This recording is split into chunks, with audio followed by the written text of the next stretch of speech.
Sang pewaris tunggal. Penghinaan. Dion terdiam sesaat. Setelah pintu ruangan kantor Jasmine terbuka lebar. Seorang pria kisaran 28 tahun. Terlihat sedang duduk dengan santainya di atas sofa di samping istrinya. Sambil melingkarkan tangan kirinya ke bahu Jasmine. Seperti sedang membisikkan sesuatu ke telinganya. Pria tersebut mengenakan pakaian yang sangat mewah buatan Armani Collection. Berwarna coklat muda. Memakai sepatu pantofel berwarna coklat juga. Tampak sangat selaras sekali dengan pakaian yang dikenakannya. Di pergelangan tangannya melingkar jam tangan mewah Bremont, yang diperkirakan seharga $5.000 Amerika Serikat. Di jari manisnya, tersemat pula cincin besar yang kelihatan apik, seperti VIC 4141, yang berkisaran antara 20–22 juta atau lebih. Jasmine, apa yang kau lakukan? Siapa dia? Tanya Dion panik. Hei, apa-apaan kamu? Berani-beraninya masuk ke ruangan ini. Keluar! Bentak pria parlente itu dengan suara menggelegar. Siapa kau? Kau sendiri siapa? Sialan. Aku dan Jasmine sedang ingin bersenang-senang. Malah kau ganggu pula. Sambungnya lagi dengan mimik menghina. Dion. Kebetulan kau datang. Perkenalkan, ini Tuan Brian. Calon suamiku. Setelah kita bercerai, aku akan menikah dengannya. Timpal Jasmine percaya diri. Dan tidak merasa bersalah. Kapan aku mengatakan akan menceraikanmu? Tidak akan pernah. Sergah Dion terus melirik ke arah Tuan Brian. Kau keluar dari ruangan istriku. Dia istri sahku. Berani-beraninya kau mengganggunya. Bantah Dion kepada Tuan Brian sambil mengepalkan tangannya kuat-kuat. Dan melangkah mendekati pengganggu istrinya itu. Plak. Tiba-tiba suara tamparan terdengar nyaring di ruangan itu. Mengiringi wajah yang meringis menahan sakit. Ya, Dion telah ditampar oleh istrinya sendiri. Di depan orang yang seharusnya bukan untuk dihormati. Sungguh dia tidak menyangka. Jasmine tega melakukan itu demi orang lain. Lelaki gembel sepertimu tidak pantas menjatuhkan tangannya kepada Tuan Brian. Sekarang pergi kau dari sini. Nanti di rumah baru selesaikan permasalahan kita. Pergi.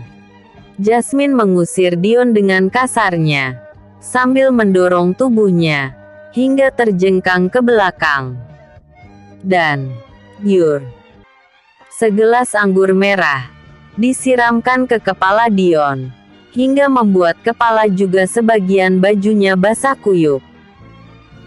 Begitu mendapatkan siraman itu, Dion bangkit, dan segera menuju ke arah Tuan Brian. Kemudian mencengkeram bajunya kuat-kuat dan tiba-tiba, bak! Suara bogem mentah terdengar jelas, mendarat di wajah Tuan Brian dengan telaknya. Karena dia tidak menyangka Dion berani melakukan itu. Kemudian setitik darah segar keluar dari mulut Tuan Brian tersebut. Sambil menahan sakit, Tuan Brian mencoba untuk melakukan pukulan balasan, dengan berusaha menjangkau baju lusuh Dion. Tapi Dion bisa menghindar, dan sekali lagi mendaratkan pukulan terbaiknya ke perut Tuan Brian, hingga membuatnya membungkuk, dan jatuh berlutut di lantai. Dion, apa yang kau lakukan? Tak tahukah kau, Tuan Brian ini adalah manajer di perusahaan Birawa Group. Dengan ucapannya saja, kau bisa mati. Ayo berlutut, dan minta maaf padanya. Teriak Jasmine ketakutan. Cuy! Bajingan seperti ini, tidak pantas untuk dihormati dan ark. Sekali lagi, Dion menganiaya Tuan Brian dengan menendang tubuhnya hingga terpental menabrak meja kaca di belakangnya sampai pecah. Beraninya kau memukulku. Tak tahukah kau siapa aku? Aku orang yang berkuasa di perusahaan Birawa Group. Kau akan mati. Teriaknya sambil berusaha bangkit dari lantai. Tuan Brian, maafkan suamiku yang bodoh itu. Aku janji, aku akan menceraikannya demi kamu. Bujuk Jasmine kepada Tuan Brian semakin ketakutan. Sementara itu, Dion semakin panas hatinya melihat bagaimana perhatian istrinya tercurah kepada laki-laki lain. Suatu hal yang tidak pernah didapatkannya selama setahun menikah dengan Jasmine. Jasmine, beraninya kau. Aku ini suamimu. Hargai aku walau sedikit. Teriak Dion marah. Suami. Menghargai. Sejak kapan kau mengaku jadi suami? Jika makan saja kau masih menumpang di keluargaku. Bekerja demi mendapatkan makan di rumahku. Itu yang kau sebut suami. Selama menikah denganmu, apa yang kudapatkan? Cuma cemoohan dan hinaan dari orang-orang juga keluargaku. Apakah orang sial dan benalu sepertimu layak disebut suami? Kau pantasnya disebut anjing penjaga, yang makan dari sisa-sisa makanan yang dibuang. Kau itu anjing tahu. Sekarang pergi dari sini. Aku sudah muak melihat mukamu yang seperti anjing itu. Ujar Jasmine emosi, melepaskan kekesalannya, sambil menunjuk-nunjukkan jarinya ke arah Dion. Dia kesal karena Dion telah berani memprovokasi Tuan Brian. Malah berani pula memukulnya. Hilang sudah kesempatan untuk mendapatkan perhatian dari Tuan Brian, akibat perlakuan kasar Dion terhadapnya. Cuy. Jasmine meludah ke arah Dion, dan tepat mengenai wajahnya. Untuk sedetik, Dion merasa tidak percaya. Istri yang selama ini benar-benar dicintainya dan selalu dijaganya, tega melakukan perbuatan hina itu seperti itu. Dengan perasaan jengkel dan terhina, Dion menyeka bekas selaiva Jasmine dengan lengan bajunya.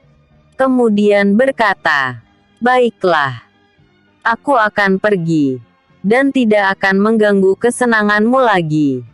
Tapi ingat, setelah ini, kau akan menyesal, karena telah melakukan penghinaan ini terhadapku." Menyesal? Ha, ha, ha. Gembel sepertimu berani mengatakan menyesal pada seorang putri keluarga Wolf. Jangan mimpi kau, ujar Jasmine sambil tertawa geli. Kemudian mendekati Tuan Brian, memeluknya dan membersihkan baju mahalnya tersebut dari debu yang menempel. Melihat visual itu, Dion sejujurnya tidak tahan juga. Ingin rasanya meninju wajah Tuan Brian sekali lagi, berikut Jasmine-nya. Tapi Dion lebih memilih untuk meninggalkan ruangan itu, dengan hati yang benar-benar sakit. Kantong makanan yang sedari tadi dia bawa, dilemparkan ke dalam keranjang sampah di dekatnya. Dengan gontai, Dion melangkah meninggalkan halaman kantor tempat istrinya bekerja. Tak tahu arah mana yang akan dia tuju. Pikiran dan perhatiannya tidak fokus, hingga secara tidak sengaja, dia menabrak sesosok ramping yang akan melewatinya dan bruk. "Oh!" teriak sebuah suara perempuan muda, ketika tubuhnya ditabrak oleh Dion, hingga file dalam map yang dibawanya bertaburan di aspal. "Hei, hati-hati. Kenapa kau berjalan sambil melamun?" Tegur sebuah suara lembut menyapa Dion. Setelah dia bisa menguasai diri, Dion segera tersadar dari lamunannya dan melihat sebuah wajah yang sangat dikenalnya waktu kuliah dulu. Emily, sapanya ramah, sambil membuka topi yang selalu bertengger di kepalanya. Dion, ternyata itu kau. Apa yang kau lakukan di sini? Apakah kau bekerja di perusahaan Birawa Group juga? Tanya Emily bertubi-tubi saking kagetnya. Aku minta maaf karena telah menabrakmu barusan. Aku tidak sengaja, jawab Dion tanpa menjawab pertanyaan dari Emily barusan. Ah sudahlah, aku juga sedang tidak fokus. Ngomong-ngomong, apa yang sedang kau lakukan di anak perusahaan Birawa Group ini? Tidak ada. Aku hanya ingin mengantarkan makan siang untuk istriku. Jawabnya malas dan putus asa. Kau sudah menikah? Tanya Emily penasaran. Ya. Sudah setahun lalu aku menyandang status sebagai seorang suami pada seorang perempuan dari keluarga Wolf, jawabnya. Kenapa kau tidak mengundangku? Atau setidaknya teman-temanmu yang lain? Tanya Emily masih tidak memahami situasi. Ah sudahlah. Lebih baik jangan dibahas lagi masalah itu. Sergah Dion tidak semangat.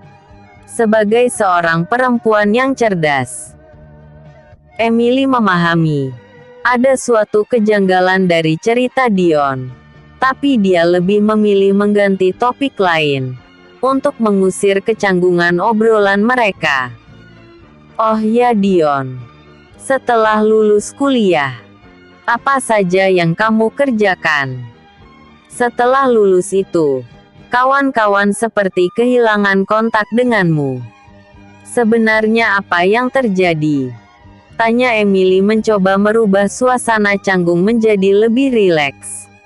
Ceritanya panjang, jawab Dion singkat. Ceritakanlah. Aku kebetulan sedang free saat ini. Aku baru saja kehilangan pekerjaan setelah aku dipecat oleh manajer Jasmine karena telah mengetahui penyelewengan dana perusahaan Birawa Group. Apa? Kau dipecat karena berani membongkar penyelewengan dari manajermu? Ketahuilah, manajer Jasmine yang kau sebut tadi adalah istriku.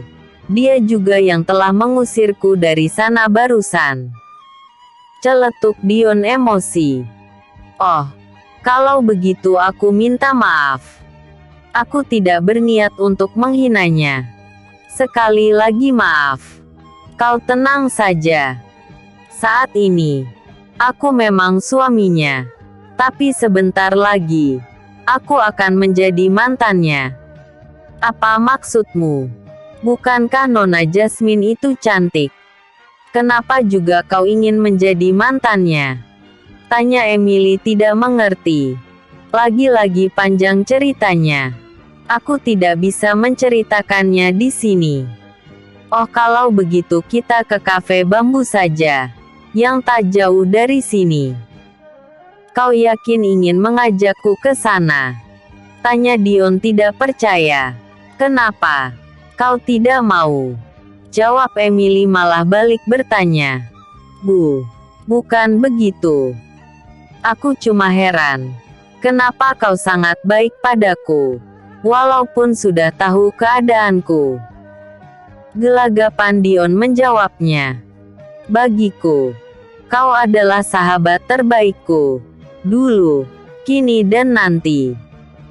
Jawab Emily. Aku masih ingat, ketika kau dengan gagah berani menyelamatkanku dari perbuatan jahat teman-teman kampus kita dulu. Tanpa adanya dirimu, entah apa yang akan terjadi padaku. Kenang Emily sedih. Ayo, kau mau atau tidak? Dipaksa. Okelah kalau begitu. Sahut Dion mantap. Beberapa saat kemudian, mereka berdua telah berada di kafe bambu. Kafe yang sangat populer bagi kalangan anak muda, atau pasangan muda, yang ingin merayakan ulang tahun atau sejenisnya. Kafe tersebut cukup asri, karena suasananya sangat teduh. Ditopang oleh banyaknya pohon bambu kecil yang terawat dengan baik. Ditambah lagi dengan banyaknya kolam ikan di dalamnya, menambah suasana menjadi sangat nyaman. Sehingga banyak pasangan muda bahkan keluarga yang selalu makan di sana.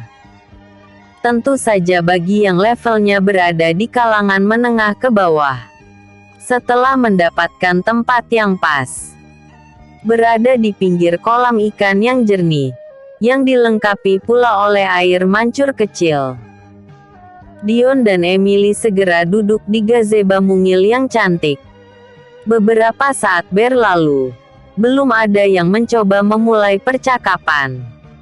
Suasana canggung jelas terasa di antara mereka. Tidak mau berlama-lama, Emily mengambil inisiatif dulu untuk memulai percakapan. "Mari kita pesan makanan dulu," kata Emily memecahkan kebuntuan suasana di antara mereka. Setelah dia melihat dari jauh seorang pelayan kafe yang sedang berjalan menuju ke arah mereka.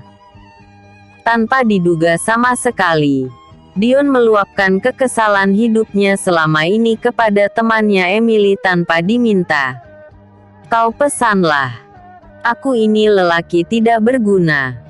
Aku tidak pernah memegang uang atau mempunyai uang. Kerjaku di rumah keluarga istriku tidak dihargai sama sekali. Sehari-harinya, aku kerja memasak, menyapu, mengepel, belanja bahan makanan di pasar dan pekerjaan lain.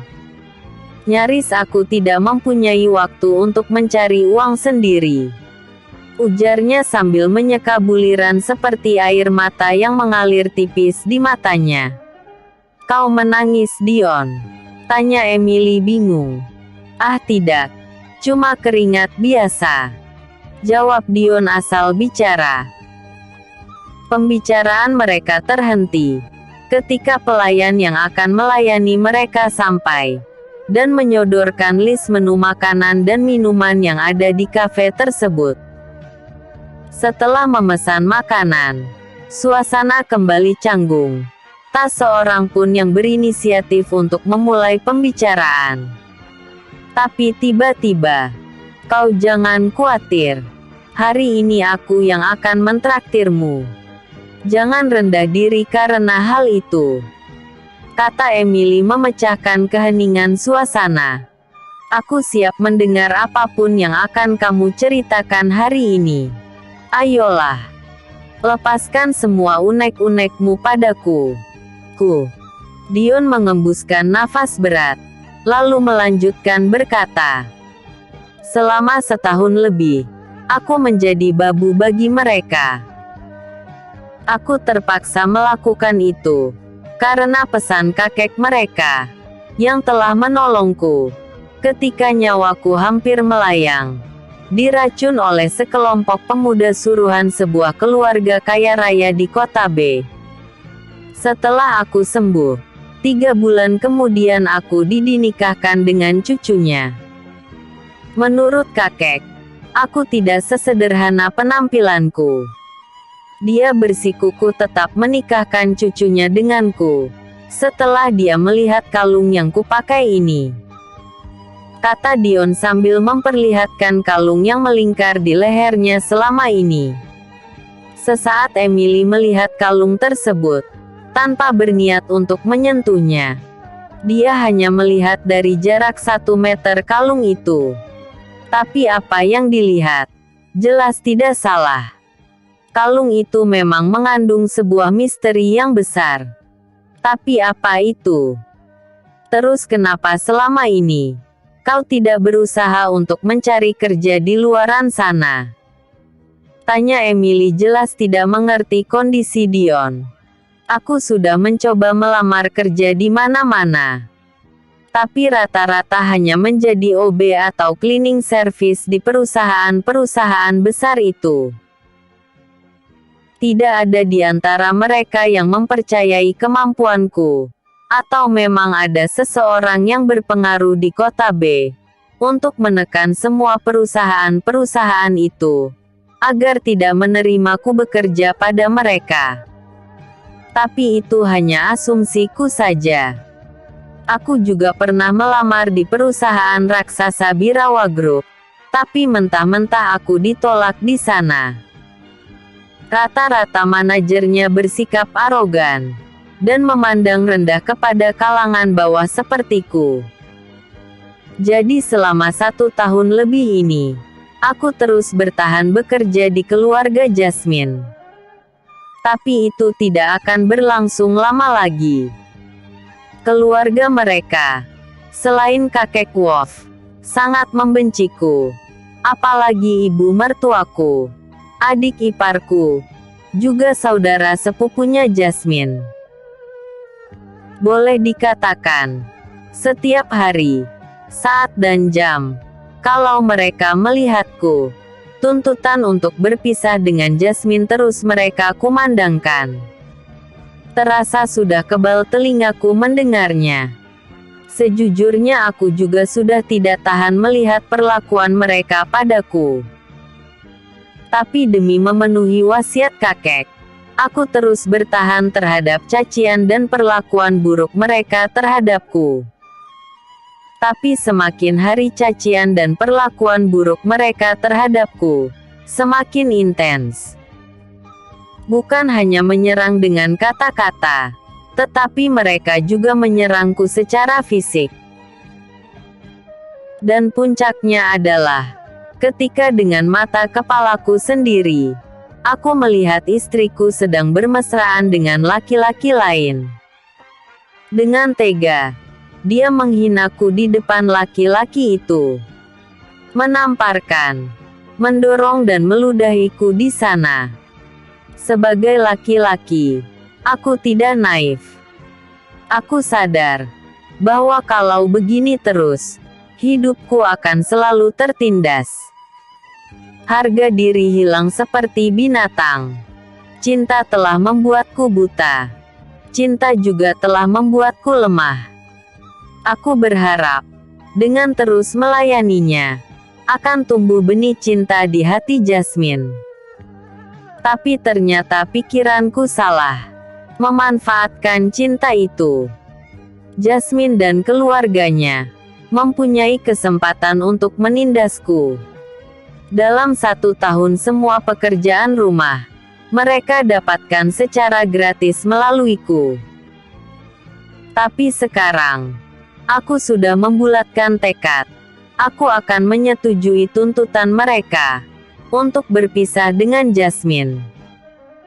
Apalagi setelah dia menolakku di hadapan orang lain. Dan lagi aku sudah melaksanakan amanat dari kakek Wolf. Jadi tolong bantu aku Emily, ujar Dion memohon. Bagaimana caranya aku bisa membantumu Dion? Aku tidak punya hak apa-apa terhadapmu. Apalagi kalau berhadapan dengan Nona Jasmine. Cukup dengan doa dan memberikan semangat padaku, agar aku tidak semakin terpuruk. Dion, kau laki-laki tangguh selama yang kukenal. Kau tidak gampang menyerah pada keadaan. Itu yang ku tahu selama ini. Ayolah, jangan terus tenggelam dalam kemelut rumah tanggamu. Kuatkan tekad. Kalau kau benar ingin berpisah dengan Nona Jasmine, jangan ragu-ragu lagi. Aku yakin kau bisa, ujar Emily tenang. Terima kasih Emily. Kau sahabat terbaikku. Jika dalam kesempatan lain ada kelonggaran hidup padaku, kaulah orang pertama yang akan kutuju. Dion membatin dalam hati. Tak lama setelah dia selesai mengatakan itu, menu yang mereka pesan datang. Mereka pun makan dengan lahapnya. Setelah beberapa waktu, Dion dan Emily telah selesai makan. Kemudian mereka meninggalkan tempat itu. Setelah membayar makanan tersebut, Emily memutuskan untuk melanjutkan mendatangi beberapa perusahaan. Siapa tahu ada yang sedang membutuhkan karyawan baru. Sedangkan Dion langsung pulang ke rumah keluarga istrinya. Sesampainya di sana, alangkah terkejutnya dia. Begitu sampai, seluruh keluarga besar istrinya, termasuk kepala keluarga yaitu Nenek Wolf, sedang duduk dengan wajah tegang, seperti habis marah. Sepertinya mereka sedang membicarakan sesuatu yang sangat penting. Itu manusia pecundangnya, teriak salah seorang sepupu Jasmine, Vincent dengan suara kuat. Beraninya kau pulang ke rumah ini, setelah apa yang kau lakukan pada Tuan Brian? Sela Jasmine galak. Dasar pecundang. Kau benar-benar sampah yang tidak berguna. Gara-gara kau, kerjasama yang sudah disepakati dengan Birawa Group jadi hancur. Teriak ibunya Jasmine, Everly pula. Tuan Brian dengan pengaruhnya telah membatalkan kontrak kerjasama dengan perusahaan Wolf dan Co. kita. Itu semua gara-gara kau, ujar Vincent tak kalah ketusnya dengan kata-kata Everly. Dan lagi, Tuan Brian berniat menuntutmu ke jalur hukum, karena telah menganiaya dirinya. Sambung seorang sepupu Jasmine yang lain. Tapi nenek menangguhkannya. Asal kau bersedia menandatangani surat perjanjian cerai dengan kakak Jasmine. Celetuk Calista adik Jasmine dengan entengnya. Kau mirip seperti binatang. Apakah kau tuli Dion? Kenapa kau diam saja? Semua diam. Di sini nenek yang akan memutuskan apa yang harus dilakukan oleh cucu menantu yang tidak berguna itu. Mulai sekarang, kau tidak kuizinkan lagi untuk tinggal di rumah keluarga besarku. Kau telah diusir, dan kau tidak dibutuhkan lagi di sini. Sekarang tanda tangani surat perjanjian ceraimu dengan cucuku Jasmine. Kalau masih menolak, kau akan kujebloskan ke penjara, ujar Nenek Wolf mengancam. Setelah Nenek Wolf selesai mengucapkan ultimatum itu, suasana menjadi hening. Tidak ada yang berani bersuara. Mereka semua menunggu apa yang akan dikatakan oleh Dion, menantu yang tidak berguna itu. Keputusan dan ancaman.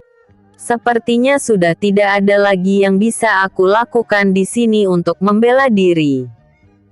Dion berhenti sejenak dan memandang semua yang hadir di sana dengan acuh. Kalau memang itu kemauan kalian. Dion tiba-tiba menghentikan kalimatnya, membuat semua orang yang hadir menjadi geram. Cepat katakan, apa maksudmu bangsat? Vincent berkata dengan ketus. Hai, apakah kau tidak diajarkan sopan santun oleh orang tuamu? Dion berucap sekenanya. Bajingan kau Dion. Dasar menantu tak berguna. Enyah kau dari hadapanku, bentak Everly geram. Kalau aku pergi, bagaimana dengan perjanjian cerai itu? Kalau aku tidak menandatangani surat persetujuan, berarti perempuan jalang itu masih menjadi istri sahku. Dion berkata seperti itu sambil tertawa, padahal dalam hatinya penuh dendam. Dasar pecundang. Siapa yang kau maksud dengan jalang, bangsat? Teriak Jasmine marah sambil maju melangkah, berniat menamparkan Dion, tapi tap. Telapak tangan Jasmine yang sudah siap mendarat di wajah Dion, ditangkap olehnya dengan mudah. Takkan ku biarkan tangan kotormu menyentuh wajah muliaku ini lagi, bentak Dion, sambil menghentakkan tangan Jasmine kuat-kuat, hingga membuat Jasmine terhuyung dan terdorong ke belakang dan hampir jatuh. Beraninya kau Dion, di rumahku, kau seenaknya main tangan pada seorang perempuan, teriak Nenek Wolf murka. Nenek Ol yang terhormat, ujar Dion merubah nama kepala keluarga seenaknya dengan tujuan meledek. Siapa yang main tangan? Bukankah kau melihat sendiri bahwa perempuan jalang ini yang duluan ingin menamparku? Ujar Dion membela diri. Dasar bajingan kau Dion. Berani-beraninya kau merubah nama nenek seenak perutmu. Teriak Vincent emosi. Ho, ho, ada yang marah nih. Memangnya kenapa? Kalau aku merubah nama orang seenaknya, bukankah kalian juga begitu terhadapku? Jadi adil dong. Ejek Dion puas. Kau, aku kenapa? Mau memukulku? Sini kalau kau berani. Hardik Dion tanpa rasa takut sedikit pun, dan maju mendekati Vincent dengan aura mengintimidasi. Vincent yang didekati melangkah mundur, dan berlindung di belakang Nenek Wolf. Beraninya kau Dion. Cepat panggil pengawal. Suruh hajar orang ini. Teriak Nenek Wolf tidak bisa menahan diri. Beberapa orang anggota keluarga bergegas keluar memanggil pengawal yang selalu bersiap di sekitar rumah. Beberapa saat kemudian, 5 orang pengawal keluarga datang. Rata-rata tubuh mereka kekar, dengan tampang bengis. Tanpa dikomando, mereka langsung mengepung Dion.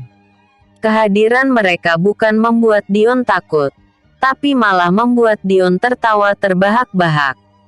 Ha, ha, ha. 5 orang cecunguk seperti ini yang disebut dengan pengawal. Ejek Dion meremehkan mereka. Sini maju. Kalau ingin merasakan bogem mentahku. Seru Dion memprovokasi mereka. Mendapat cemoohan yang merendahkan harga diri tersebut. Kelima pengawal itu serentak maju dengan pukulannya masing-masing. Tapi, buk, buk, des, buk, plak. Entah kapan Dion bergerak. Tapi tiba-tiba saja terlihat.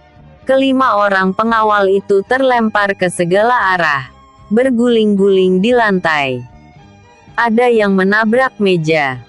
Ada juga yang menabrak dinding juga jendela hingga pecah. 4 orang diantaranya tidak bangun lagi, pingsan. Sementara yang satu lagi meraung-raung menahan sakit, akibat persendian tangannya lepas. Pemandangan itu tentu saja membuat semua yang ada di situ terkejut. Seorang Dion, yang selama ini terkenal lemah dan penurut, kenapa tiba-tiba bisa menjadi kuat? Apakah selama ini dia menyembunyikan kekuatannya? Dasar sampah. Cuy. Dion melepaskan kekesalannya pada kelima pengawal itu. Kemudian dia memandang satu persatu anggota keluarga yang hadir, hingga membuat mereka ketakutan tidak berani bersitatap mata dengan Dion. Selama ini kalian menindasku, aku diam. Kalian menghinaku, aku diam. Kalian memakiku, aku diam. Demi rasa cintaku pada Jasmine, aku rela kalian hina, kalian rendahkan. Karena cintaku, aku rela dianggap seperti binatang, yang bisa kalian maki seenaknya. Tapi sekarang tidak akan lagi. Ingat itu. Teriak Dion berapi-api. Sini. Bawakan surat perjanjian itu. Aku akan dengan senang hati menandatanganinya. Ujar Dion dengan emosi. Dengan tergopoh-gopoh, salah seorang anggota keluarga bergegas datang, dan memberikan surat perjanjian cerai itu dengan takut-takut. Dion merampas surat itu dengan kasar. Sekilas melihat isinya kemudian berkata, "Ingat, suatu saat nanti, aku akan membalas perlakuan buruk kalian terhadapku. Berpuluh-puluh kali lipat dari yang kalian lakukan terhadapku. Aku akan menghancurkan seluruh keluarga besar kalian. Akan kubuat miskin sampai kalian jadi pengemis." Teriak Dion sambil menandatangani surat perjanjian cerai itu. Kemudian dilemparkannya ke wajah Nenek Wolf dengan kasar. Perlakuan yang kasar itu tentu saja membuat seluruh anggota keluarga menjadi marah, tapi cuma berani dalam hati. Mereka tidak berani terang-terangan menunjukkannya kepada Dion, yang sudah terbukti kekuatannya. Termasuk juga Nenek Wolf, yang duduk di kursi kebesarannya, dengan tangan gemetar menahan marah. 5 orang pengawal yang kuat saja tidak berdaya ketika berhadapan dengan Dion, apalagi mereka. Tak seorang pun yang berani membantah atau menghina Dion lagi seperti tadi. Mereka semua bungkam, tidak berani bersuara walau hanya berbisik, termasuk Nenek Wolf sendiri. Setelah puas melampiaskan kemarahan dan sakit hati yang selama ini dipendamnya, dengan percaya diri, Dion melangkah pergi meninggalkan ruang pertemuan keluarga Wolf, menuju kamar belakang, mengambil pakaiannya yang cuma 2 pasang, yang selama ini dia miliki, dan memasukkannya ke dalam tas lusuh. Tidak ada seorang pun yang berani mencegahnya. Mereka terdiam menahan marah. Tapi setelah Dion pergi, dan terlihat keluar dari pintu gerbang, barulah suara-suara ramai terdengar. "Dasar pecundang. Dia kira dia siapa?" ujar Nenek Wolf melampiaskan kemarahan yang selama ini dia pendam. "Vincent, kau cari orang kuat, yang bisa mengatasi bajingan seperti Dion itu. Buat dia menjadi cacat, atau jika perlu, bunuh," teriak Nenek Wolf sambil menggebrak meja di depannya. "Beres, Nek. Nenek tenang saja. Aku mengenal beberapa orang kuat yang akan mampu mengatasi si bangsat itu," jawab Vincent penuh percaya diri. Anggota keluarga yang mendengar perintah Nenek Wolf itu tentu saja terkejut. Mereka tidak menyangka begitu marahnya nenek kepada perlakuan buruk Dion padanya. Menantu lemah yang selama ini mereka rundung telah berani merendahkan kepala keluarga mereka. Tentu saja mereka maklum atas sikap nenek barusan. Mereka mendukung keputusan itu untuk menghabisi Dion lewat tangan orang lain. Mereka juga sangat marah, apalagi Jasmine, setelah mendapat panggilan wanita jalang dari mantan suaminya. Timbul niat jahatnya untuk merobek mulut pedas Dion suatu saat nanti. Ibu Jasmine dan ayahnya juga marah terhadap perlakuan Dion pada putrinya. Tapi mereka tidak bisa berbuat apa-apa. Bukannya tidak mampu, tapi yang jelas tidak berani. Setelah melihat kekuatan Dion, yang mampu mengalahkan 5 orang pengawal mereka dengan mudah, saat ini tidak ada yang bisa mereka buat. Mereka hanya menunggu aksi yang akan dibuat oleh pewaris utama keluarga. Vincent, pertemuan kali ini cukup sampai di sini. Hasil sudah didapat. Si bajingan itu pun sudah terdepak dari keluarga kita. Maka mulai sekarang, kita bangun lagi kekuatan usaha keluarga Wolf kita. Dan untukmu Jasmine, kau dekati Tuan Brian itu lagi. Sampaikan salamku. Hari Sabtu ini, nenek mengundangnya untuk makan malam, merayakan perceraianmu dengan menantu brengsek itu, ujar Nenek Wolf semangat. Tak satu pun anggota keluarga yang berani membantah perkataan Nenek Wolf. Mereka semua memandang Jasmine dengan harap-harap cemas. Mereka tahu, hidup matinya usaha keluarga mereka tergantung dari usaha Jasmine, yang akan membuat kerjasama dengan Tuan Brian, seorang manajer sumber daya manusia, yang berkuasa di anak perusahaan raksasa Birawa Group. Saat ini, usaha keluarga mereka sedang mengalami kesulitan keuangan, setelah beberapa tender mereka dibatalkan sepihak oleh Tuan Brian. Oleh karena itulah, mereka sangat ngebet sekali menjodohkan Jasmine dengan Tuan Brian, dengan mengorbankan Dion sang menantu yang tidak berguna, parasit dan benalu di keluarga besar mereka. Menurut mereka, apabila Jasmine mempunyai hubungan khusus dengan Tuan Brian, maka semua tender yang mereka perjuangkan akan mudah didapatkan. Itu menurut pendapat otak mereka yang licik. Setelah semua pembicaraan selesai, Nenek Wolf segera beranjak pergi, meninggalkan kursi kebesarannya. Seluruh anggota keluarga yang hadir pun ikut bubar, kecuali Jasmine dan kedua orang tuanya. Sekarang kau telah bebas dari si pecundang itu. Ibu senang. Pada akhirnya lelaki yang tidak berguna itu hengkang dari kehidupan kita. Celetuk Everly senang. Ayah juga senang. Selama ini ayah diam saja, tapi setelah melihat perlakuan Dion pada keluarga kita, khususnya nenek, ayah jadi sangat dendam padanya. Sambung Danish ikut memanaskan suasana. Semoga Vincent segera menemukan orang yang akan membuat si brengsek itu mendapatkan balasannya. Ujar Jasmine pula dalam hati. Jati diri Dion. Sementara itu, setelah Dion resmi pergi dan berpisah dengan Jasmine, di luaran sana, barulah Dion merasa bingung. Mau tidur di mana pada malam harinya? Selama ini, dia tidak mempunyai tempat tinggal lain di kota B, selain menumpang hidup dengan keluarga Jasmine. Selama setahun lebih, Dion seperti kehilangan memori dalam kepalanya. Tidak tahu siapa dia sebenarnya, dari mana dia berasal, dan siapa kedua orang tuanya.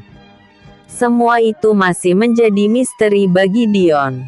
Itu semua telah hilang dari ingatannya. Apa penyebab semua itu terjadi? Dia juga tidak begitu mengingatnya. Sungguh tragis hidupku ini. Kemana lagi aku harus melangkah? Guman Dion putus asa. Apakah aku harus tidur di kolong jembatan? Atau di emperan toko ini? Di kota ini, aku tidak mempunyai teman seorang pun, selain orang-orang yang selalu merundungku. Sial. Gerutunya kesal. Jam pada saat itu menunjukkan hampir pukul 2 sore. Itu diketahui setelah dia melihat HP jadulnya. Pantas aja perutnya sudah mulai merasa lapar lagi, karena waktu di kafe, dia makan tidak begitu banyak, disebabkan menunya tidak sesuai dengan selera Dion. Mau memesan makanan tidak akan mungkin, karena dia tidak mempunyai uang sepeser pun. Di dompetnya hanya ada 2 kartu ATM usang. Itu pun sudah agak kabur, karena lama tidak digunakan atau tidak pernah digunakan sama sekali oleh Dion. Kartu itu warnanya tidak seperti biasa, agak kekuningan atau cenderung kuning. Ada juga sebuah kartu berwarna hitam, tapi tentu saja tidak ada saldo di dalamnya. Pikir Dion. Dion sendiri tidak tahu jenis apa kedua kartu itu. Yang dia tahu, samar-samar Dion mengingat bahwa dia pernah menggunakan salah satu dari kartu itu. Tapi entah kapan dan di mana. Namun tidak berhasil. Kartu itu didapatkannya dari seorang wanita cantik, yang pernah sekali menemuinya dengan sengaja, yang dengan serta-merta memberikannya pada Dion dengan sikap hormat. Setelah memberikan kartu itu, perempuan tersebut langsung pergi. Tapi sebelum pergi, perempuan itu sempat berucap, "Selamat datang Tuan Muda." Hanya 4 penggal kata itu yang keluar dari mulut perempuan cantik misterius tersebut. Dion yang masih kebingungan, tanpa dia sadari, menerima kedua kartu berlainan warna itu, kemudian memasukkannya ke dalam dompet lusuhnya, dan tidak pernah lagi keluar dari dalam dompetnya itu. Setelah kejadian setengah tahun lebih itu, Dion tidak pernah lagi bertemu dengan perempuan misterius tersebut. Kini 7 bulan telah berlalu sejak dia menerima kedua kartu itu. Ada timbul keinginan dalam hatinya untuk melihat kartu itu lagi, tapi dia mengurungkannya. Setelah melihat kanan kiri, Dion memutuskan untuk terus menyusuri jalanan kota B. Sehingga tanpa disadari oleh Dion, ia telah sampai di sebuah taman kota yang cukup ramai. Setelah memperhatikan area sekitar, Dion menemukan satu tempat duduk yang cukup terisolir, tapi suasananya sangat teduh. Berada di bawah pohon rindang, yang terawat dengan baik. Kemudian Dion duduk di bawah pohon rindang tersebut, sambil memperhatikan areal di sekitarnya. Pandangannya nanar, melihat sekitar. Walaupun saat itu, jam baru menunjukkan pukul 2 sore. Tapi sudah banyak orang yang berada di taman kota itu, hanya sekedar untuk ngadem. Hampir setengah jam Dion duduk di situ. Perutnya semakin keroncongan. Rasa haus pun melanda tenggorokannya. Sial. Kenapa aku lupa tadi? Tidak membawa walau sekedar air minum. Sial. Sial. Sial. Gerutu Dion terus-menerus menyalahkan diri sendiri. Tangannya menggapai ranting kecil, yang baru saja terjatuh dari pohon rindang itu. Dengan kepala menunduk ke arah ranting tersebut. Tapi sebelum tangannya sampai, sebuah suara mengagetkannya. Tentu saja Dion terkejut mendengar sebuah suara yang tiba-tiba datang itu. Serta-merta Dion mendongakkan kepalanya ke arah suara yang barusan tadi dia dengar. Ketika Dion menegakkan kepalanya, baru terlihat dengan jelas. Ada sesosok perempuan sangat cantik, tengah berdiri di depannya, sambil menyodorkan sebotol air minum kemasan yang terlihat mahal. "Kau?" ujar Dion terkejut. "Selamat sore Tuan. Boleh aku duduk di sini?" tanya perempuan cantik dan agresif berpakaian kasual itu kepada Dion dengan suara lembut. "Silakan," jawab Dion dengan ramah sekenanya, sambil mengambil air minum kemasan itu dengan terburu-buru. Kemudian meminumnya sampai habis. Setelah perempuan cantik itu duduk berhadapan dengan Dion. Untuk sesaat, Dion tidak bisa membuka suara. Barulah setelah hampir 30 detik, Dion baru bisa menguasai diri. "Sebenarnya siapa kamu? Dan untuk apa kamu terus mengikutiku?" tanya Dion, mencoba mencari tahu siapa sebenarnya perempuan misterius itu. "Tolong jelaskan apa maksudnya ini?" tanya Dion penasaran. "Baiklah, aku akan berkata dengan jujur pada Tuan," jawab perempuan cantik itu menggantung. "Tapi aku mohon, Tuan tidak memotong penjelasanku," tegas perempuan cantik itu memaksa. Baiklah, jawab Dion singkat. Aku Avery Sanders, orang kepercayaan Tuan Besar Mahesa Birawa, sekaligus sekretaris perusahaan raksasa Birawa Group. Aku ditugaskan oleh Tuan Birawa untuk terus mengawasi Tuan Muda Dion dan mencari tahu akan kebenaran diri Tuan, juga kehidupan Tuan di kota B ini. Tuan Muda telah pergi meninggalkan rumah selama 15 tahun.